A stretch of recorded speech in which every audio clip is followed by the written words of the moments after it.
Magandang umaga! Dito po tayo sa Plus Park Resort, Bacolod City. Dito po yan sa sa NJC na.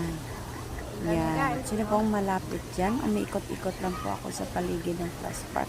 Medyo may kalakihan, hindi ko po lahat naikot. Hanggang dito lang yan sa paligid ng swimming pool. Aking nakuna ng video.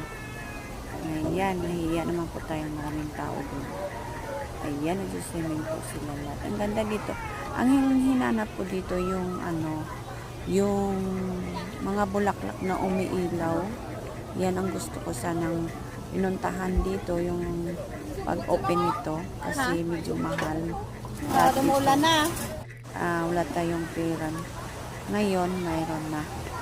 At pwede na akong makabidyo. Pero, hindi na pala umiilaw dito kasi nasira na yon sa bagyo yung mga bulaklak na umiilaw dito. Ayan. Yan pa naman sana yung pinunta ko dito. Ayan, bigo tayo.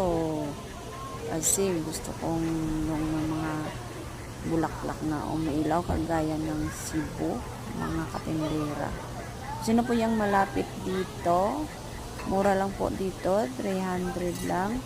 At bawal ang mga pagkain. Bawal magdala ng pagkain dito sa loob. Kaya walang mga basura dito sa paligid. Ang ganda. No, yan lang ang ating ganap. Please subscribe my YouTube channel. Thank you so much. Welcome to Bacolod City.